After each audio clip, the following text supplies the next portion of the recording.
के एक फैसले पर झारखंड की सियासत गरमाई हुई है। वित्त मंत्री ने अपनी सरकारी सुरक्षा लौटा दी है। जी मीडिया के साथ बातचीत में उन्होंने इसकी वजह भी बताई। उधर बीजेपी का ये कहना है कि कांग्रेस की अंदरूनी लड़ाई की वजह से ये स्थिति बनी है। जेएमएम का कहना है कि इस मामले पर वित्त मंत्री या फिर कांग्रेस से पूछा जाना चाहिए।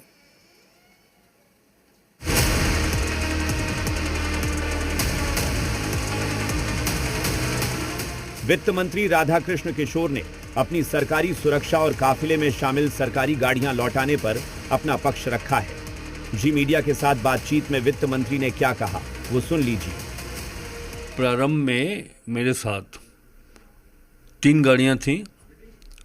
हम उग्रवाद क्षेत्र से आते हैं, हम जानते हैं कि एक गाड़ी में अगर आप 6 जवान को बैठाएंगे तो जिस समय अगर कभी मोर्चा संभालने की जरूरत आ गई तो पता चला कि तब तक हमारे जवान पर ही प्रहार हो गया।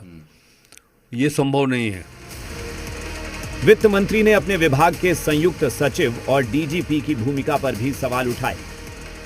ऐसा लगा कि जॉइंट सेक्रेटरी ओवर एक्ट कर रहे हैं, जिन चीज़ों से उनका कोई लेना देना नहीं है। तो ये या तो मंत्री को टीज करने के दृष्टिकोण से या उन्हें शर्मिंदा करने की दृष्टिकोण से ये पत्र मुझको उन्होंने लिख दिया। मुझको लगा कि अच्छी बात नहीं। एक तरफ तो हम डीजीपी को पत्र लिखते हैं, डीजीपी क्लैरिफिकेशन अखबार को देते हैं, लेकिन मंत्री को देना उचित नहीं समझते हैं। वित्त मंत्री के सुरक्षा वापस करने पर सियासत गर्म हो गई है। कांग्रेस जो विष पीने की बात कुछ दिन पहले राधाकृष्ण किशोर जी ने कहा, उससे यही प्रतीत हो रहा है कि आने वाला समय में हेमंत सोरेन जी रूम में बंद करके भी कांग्रेस वालों को लाठी से भी पीटेंगे, तो ये लोग हेमंत सोरेन जी से अलग होने वाला नहीं है। ये तो कांग्रेस बता पाएगी। सरकार से मिलने वाली सुरक्षा को सरकार तो सुरक्षा प्रदान करेगी, मंत्री हैं तो वो तो प्रोटोकॉल में है।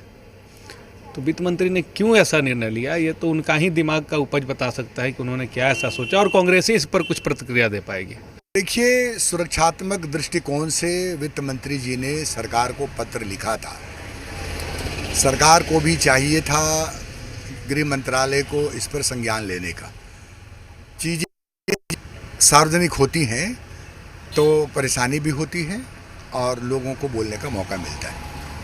इसलिए हर स्तर पर यह प्रयास होना चाहिए कि माननीय मंत्री का सिक्योरिटी के साथ कोई समझौता नहीं हो। इसका ध्यान हम सबको रखना है। वित्त मंत्री ने अपनी सुरक्षा में लगे 16 सुरक्षा जवानों को वापस करने के साथ 3 सरकारी गाड़ियां भी लौटा दी हैं। राज्य सरकार में नंबर 2 की हैसियत रखने वाले वित्त मंत्री राधाकृष्ण किशोर के इस कदम के बाद घमासान और तेज होने के संकेत मिल रहे हैं। धीरज ठाकुर के साथ कामरान, जी मीडिया, रांची।